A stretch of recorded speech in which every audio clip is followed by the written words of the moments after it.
오늘 주시는 말씀은 레위기 1장 1절과 2절 말씀입니다. 다 같이 한 목소리로 보도록 하겠습니다. 여호와께서 회막에서 모세를 부르시고 그에게 말씀하여 이르시되 이스라엘 자손에게 말하여 이르라. 너희 중에 누구든지 여호와께 예물을 드리려거든 가축 중에서 소나 양으로 예물을 드릴지니라. 아멘. 오늘부터 레위기 말씀을 살펴봅니다. 레위기는 성경에서 가장 어렵게 느껴지는 책 중에 하나입니다. 제사법, 정결법, 부정한 짐승, 부정한 음식, 지금 시대에는 모두 없어진 이야기들이 가득하기 때문입니다. 그래서 레위기는 좀 몰라도 지금 신앙생활하는데 아무런 문제 없는 것처럼 느껴지기도 합니다. 그런데요, 유대인들은 지금도 아이들이 글을 깨우치면 가장 먼저 레위기를 가르친다고 합니다. 그러니까 3살 정도 돼서 글을 읽기 시작하면 가장 먼저 가르치는 성경이 레위기라는 거예요. 그래서 유대인의 어느 랍비는 이런 말을 했다고 합니다. 어린 아이는 정결하고 레위기도 정결하기 때문에 정결한 사람이 정결한 것을 공부해야 한다. 그러니까 가장 순수할 때 이 정결에 관한 책을 읽어야 된다는 것이죠. 아직 어떤 고정관념도 없는, 기준도 없는 그런 아이들에게 성경적인 기준, 삶의 기준을 세워줄 수 있는 책이 레위기라는 겁니다. 무엇이 정결한 것이고 무엇이 부정한 것인지, 무엇이 거룩한 것이고 무엇이 헛된 것인지, 무엇이 하나님이 기뻐하는 것이고 무엇이 하나님이 기뻐하지 않는 것인지를 그들의 잠재의식 속에 심어준다는 거예요. 레위기에는 하나 하지 말라는 계명이 가득합니다. 처음에는 제사를 어떻게 드려야 되는지에 대한 계명이 나오고요. 그 다음에는 무엇을 먹지 말아야 되는지, 어떤 행동을 하지 말아야 되는지, 인생의 다방면에 관한 계명이 가득합니다. 그래서 좀 사실 읽다 보면 답답할 수 있습니다. 뭘 그렇게 하지 말라는 게 많나. 근데 이 레위기의 말씀을 자세히 들여다보면 그 안에 하나님의 사랑이 잔뜩 묻어있다는 것을 발견하게 될 것입니다. 우리가 어릴 때는 부모가 하는 말이 다 잔소리 같잖아요. 이런 거 먹지 말라, 이거 먹어라, 차 조심해라, 인사 잘해라, 청소해라, 공부해라. 그러니까 행동 하나하나에 대해서 잔소리를 하니까 힘들죠. 지겹고, 부모님이 이렇게 미워하시나, 힘들게 하시나, 좀 알아서 하긴 내버려 두시지, 가만히 둬도 나는 좀 잘할 텐데. 이런 철없는 생각을 할 수 있죠. 근데 커보면 어떻습니까? 그 부모님의 말씀이 나를 사랑하셔서 하는 말씀이었구나. 다 나 잘 되라고 하는 말씀이었네. 그제야 그 안에 담겨있는 그 부모님의 사랑을 깨닫게 되지 않습니까? 레위기도 마찬가지인 거예요. 레위기 속에는 우리를 향한 하나님의 사랑이 뜨겁게 묻어나고 있습니다. 물론 이 레위기라는 책 안에는 우리가 지금 그대로 지켜서 행해야 될 계명은 거의 없다고 봐도 됩니다. 구약의 율법은 예수 그리스도의 십자가를 통해 대부분 폐기되었기 때문입니다. 우리는 율법으로 구원을 받는 것이 아니라 오직 예수 그리스도의 십자가를 믿는 믿음으로만 구원을 받는 것입니다.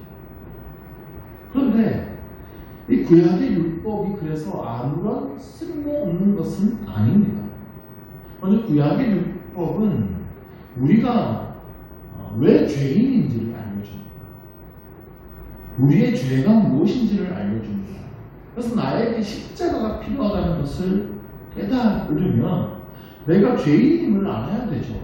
무엇이 죄인인지를 알아야 됩니다. 죄가 무엇인지를 알려주는 게 구약이에요. 그리고 구약의 율법은 하나님의 뜻이 무엇인지를 알려줍니다. 하나님께서 기뻐하시는 삶이 어떤 것인지를 알려줘요. 하나님의 백성으로서 마땅히 살아가야 될 삶의 모습들을 우리는 율법을 통해 배울 수 있어요. 그래서 구약의 율법 중에서는 지금도 우리가 그대로 적용해야 하는 것들이 있어요. 대표적으로 십계명이 그렇습니다. 반면에 지금은 지키지 않아도 되는 율법들도 있습니다. 레위기에 나오는 율법들이 대부분 그러합니다. 그렇다고 이 율법들을 그냥 무시해버려도 되는 건 절대 아니에요. 이 율법이 주어진 이유와 목적을 알고 지금 시대 문화에 맞게 적용할 수 있어요. 레위기를 우리가 그렇게 살펴볼 것입니다. 자, 오늘 레위기의 첫 시간이기 때문에 이런 서론적인 이야기를 먼저 살펴보고요. 내일부터 본격적으로 레위기의 내용을 묵상해 볼 텐데, 이 레위기는 출애굽기에서 이어지는 내용이에요. 출애굽기의 마지막 부분에 이스라엘 백성들이 성막을 완성했습니다. 하나님께서 이스라엘 백성들과 함께 하시겠다라고 약속해 주셨죠. 그래서 이들이 성막을 지을 수 있었습니다. 그래서 성막은 하나님께서 이스라엘 백성들과 함께 하신다라고 하는 증거입니다. 이스라엘 백성들이 하나님과 만남을 가질 수 있는 장소예요. 그러면 이제 이스라엘 백성들은 하나님과 함께 살아가는 방법을 배워야 합니다. 누군가 함께 살아가려면 이제 규칙이 있어야 되죠. 함께 살면서 어떻게 서로 지켜야 되는 것들이 있는지를 배워야 되는 거예요. 또한 성막은 기능적으로 하나님께 예배드리는 장소예요. 하나님께서 이스라엘 백성들을 애굽에서 구원해내실 때 그 목적에 대해서 하나님께서 수없이 말씀하셨습니다. 이들 광야로 이끌어내어서 하나님께 예배하게 할 것이다. 너희는 광야에서 하나님을 예배할 것이다. 이 말씀을 수없이 반복하셨어요. 하나님을 예배하게 하는 것이 목적이었어요. 하나님께서 우리를 지으신 목적도 마찬가지입니다. 우리는 하나님을 예배하기 위해 지음받았습니다. 예배는 사람이 지음받은 본질적인 목적입니다. 그래서 레위기의 첫 부분이 다 예배에 관한 내용이에요. 구약의 표현으로는 제사에 대한 규례죠. 성막에서 하나님께 어떻게 예배를 드려야 하는지에 대해서 자세히 가르쳐 주십니다. 그러니까 우리는 구약의 제사와 같은 방법으로 예배를 드리지 않습니다.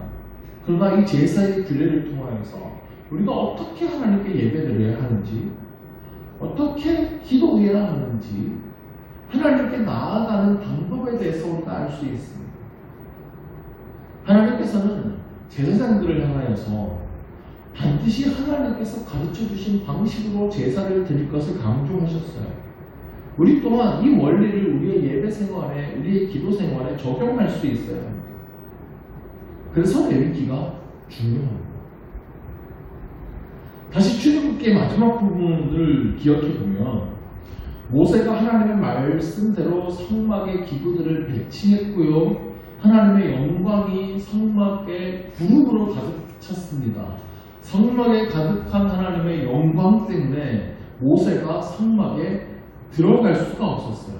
근데 오늘 말씀 레위기 1장 1절을 보시면 여호와께서 회막에서 모세를 부르시고 그에게 말씀하여 이르시되, 하나님께서 모세를 부르셨습니다.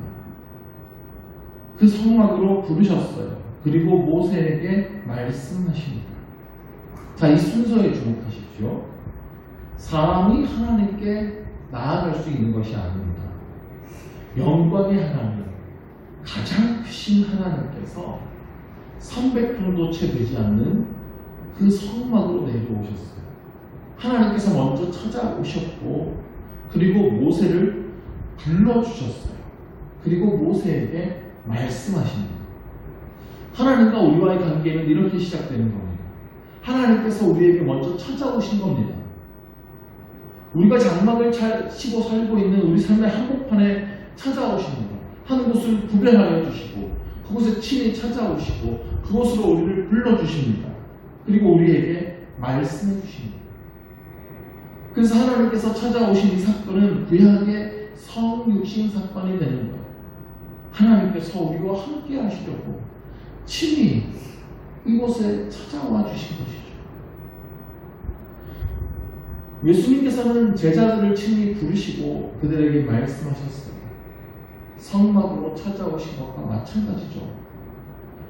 우리가 하나님께 먼저 나아간 것이 아닙니다. 하나님은 먼저 우리에게 찾아오셨습니다. 그리고 우리를 부르십니다.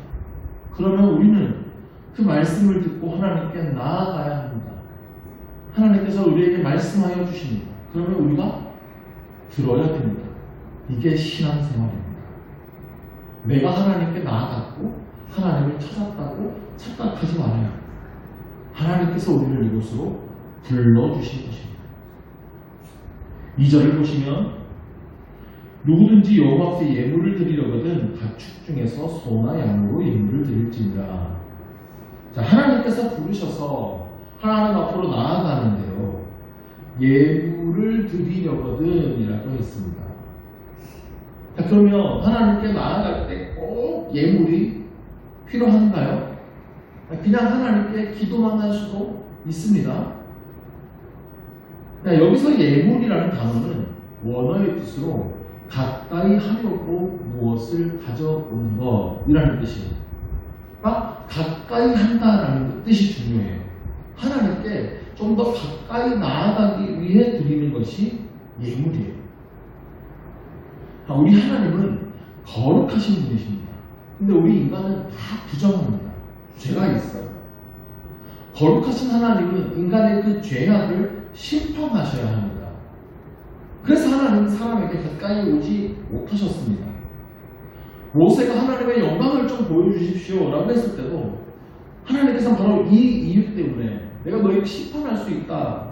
그래서 내가 너희 얼굴을 보여줄 수 없다라고 말씀하셨어요. 그런데 하나님께서 이제 이스라엘 백성 가운데 가까이 찾아오셨습니다. 성막에서 우리를 만나주려고 하세요. 그러면 먼저 사람의 죄를 해결해야 돼요. 그래서 죄를 씻을 예물이 필요한 겁니다. 그래서 하나님께 가까이 나아가기 위해 필요한 예물이에요. 가축 중에서 소나 양을 예물로 드리라고 말씀하시죠.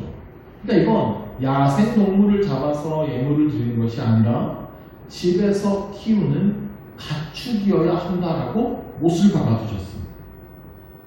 그러면 이것은 각 집안의 값비싼 재산이에요. 소는 일을 시켜야 되고요.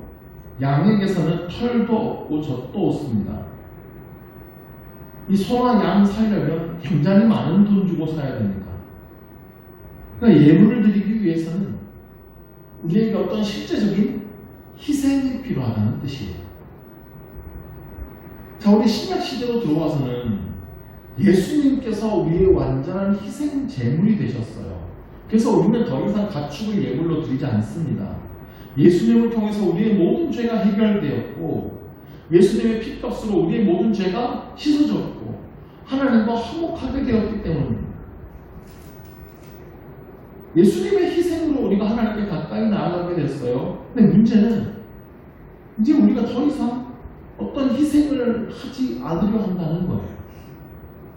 예수님의 희생을 당연하게 여기고 감사하지 않습니다. 자격 없는 우리에게 값없이 베풀어진 은혜인데 내가 당연히 누리는 권리인 줄 알아요. 그래서 우리가 예배 드릴 때, 우리가 하나님께 나아갈 때 어떤 희생을 하지 않으려고 하는 거예요. 예수님께서는 우리를 위해 자신의 목숨을 버리셨어요. 우리의 그 무엇으로도 갚을 수 없는 영원한 은혜를 베풀어 주신 거예요. 근데 그 은혜를 받았다고 믿는 우리가 하나님을 위해 아무런 희생을 하지 않으려고 한다면, 하나님께 드리는 어떤 예물을 아까워한다면 그 은혜를 모르는 사람이죠. 정말 십자가의 은혜를 믿고 있는 것인지 의심해 봐야 됩니다. 예수님께서 하나님과 우리 사이에 완전한 제물이 되어주셨지만 우리가 하나님께 가까이 나아가기 위해서는 여전히 우리의 희생이 필요합니다. 하나님께서 부르신 곳으로 우리가 가까이 나아가야 하기 때문에 시간의 희생이 필요하죠.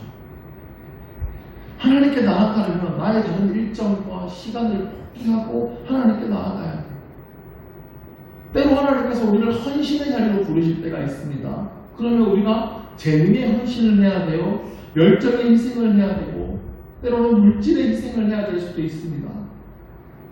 그런데 하나님께서 나에게 찾아와 주셨다는 감격, 하나님께서 나를 불러주셨다는 구원의 감격이 있는 사람은 기쁨으로 그것들을 희생하며 하나님 앞으로 나아갑니다.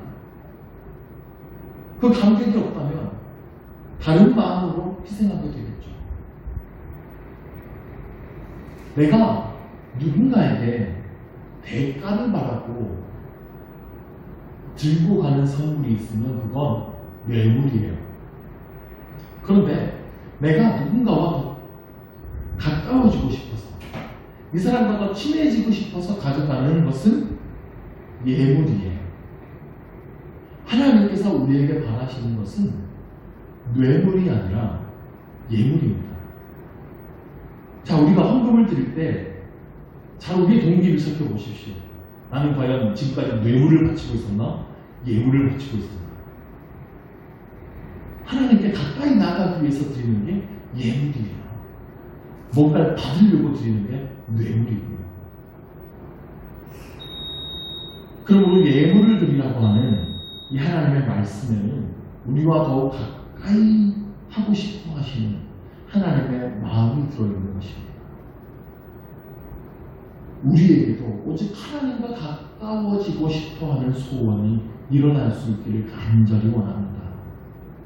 하나님과 가까이 하기 위해, 하나님께서 부르시는 장소로 내가 가기 위해 나는 무엇을 희생해야 하겠습니까? 하나님께 가까이 함이 가장 귀한 것이라는 고백을 우리 삶으로 드릴 수 있기를 간절히 축원합니다. 기도하겠습니다.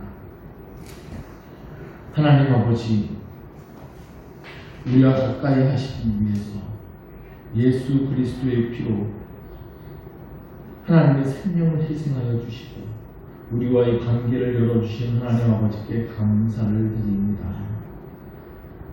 우리도 하나님께 가까이 나아갈 때에 희생의 제물로 가까이 나아가기를 원합니다.